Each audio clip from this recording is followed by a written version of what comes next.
ഉരുൾപൊട്ടൽ ദുരന്തമുണ്ടായ വയനാട് മുണ്ടക്കൈ ചൂരൽമല മേഖലയിൽ പുന്നപ്പുഴയിലെ ശക്തമായ കുത്തൊഴുക്കിൽ ബെയിലി പാലത്തിലെ സംരക്ഷണ കവചത്തിൽ വിള്ളൽ. സംരക്ഷണ ഭിത്തി ബലപ്പെടുത്താനുള്ള ശ്രമം തുടരുകയാണ്. ഇന്നലെ വെള്ളക്കെട്ടുണ്ടായ റോഡിലെ നിർമ്മാണ പ്രവൃത്തികൾ നാട്ടുകാർ തടഞ്ഞു. ഇന്നലെ വില്ലേജ് ഓഫീസറെ തടഞ്ഞ പ്രദേശവാസികൾക്കെതിരെ കേസെടുത്തതിൽ വൈകിട്ട് UDF പ്രതിഷേധ സംഗമം നടന്നു. വയനാട്ടിൽ ഇടവിട്ട് ശക്തമായ മഴപ്പെയ്ത്ത് തുടരുകയാണ്. ഇന്നലെയെ അപേക്ഷിച്ച് ഇന്ന് ചൂരൽമല പുന്നപ്പുഴയിൽ നീരൊഴുക്ക് കുറഞ്ഞിട്ടുണ്ട് എന്നുള്ളത് ആശ്വാസകരമായ കാര്യം.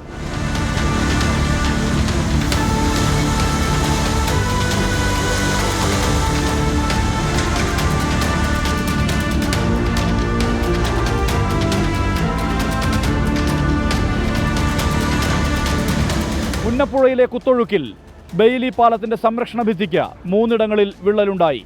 പാലത്തിനടിയിൽ കല്ലും മണ്ണും ഒലിച്ചു പോകുന്ന സ്ഥിതിയും വന്നു.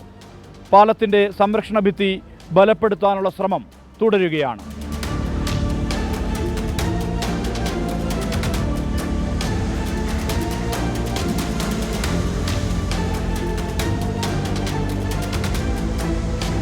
കനത്ത മഴ തുടരുന്ന സാഹചര്യത്തിൽ ബെയിലി പാലത്തിനപ്പുറത്തേക്കുള്ള പ്രവേശനത്തിന് വിലക്കേർപ്പെടുത്തിയിരിക്കുകയാണ്.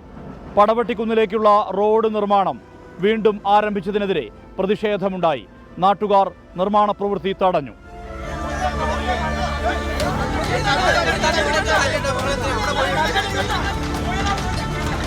58 ലക്ഷത്തെ മുടക്കിയിട്ട് ഈ റോഡ് നന്നാക്കിയത് കഴിഞ്ഞ മെയിൽ വന്ന മഴയ്ക്ക്. കഴിഞ്ഞ ഇന്നലത്തെ മഴയ്ക്ക് ഈ റോഡ് പോയി. വീണ്ടും രാവിലെ 6 മണിക്ക് തന്നെ ആരോ സ്വാർത്ഥ താല്പര്യപ്രകാരം വലിയ JCB കൊണ്ട് ഇവിടെ പണി തുടങ്ങി. ഈ സ്കൂൾ റോഡ് പടവെട്ടിക്കുന്നിലെ ബാക്കി വന്ന വീടുകളുടെ പുനരധിവാസം ബന്ധപ്പെട്ടിട്ട് ഒരു അന്തിമ തീരുമാനം വന്നതിന് ശേഷം മതി ഇവിടെ റോഡ്. തവിഞ്ഞാൽ പഞ്ചായത്തിന്റെ താഴ്ന്ന പ്രദേശങ്ങൾ വെള്ളക്കെട്ടിലായി. നിരവധി വാഴകളാണ് വെള്ളം കയറിയത് മൂലം നശിച്ചത്. ലക്ഷങ്ങളുടെ നാശനഷ്ടമാണ് കർഷകർക്കുണ്ടായിട്ടുള്ളത്. ബത്തേരി പുഴങ്കുരി ഉന്നതിയിലെ പലരെയും മാറ്റിപ്പാർപ്പിച്ചു.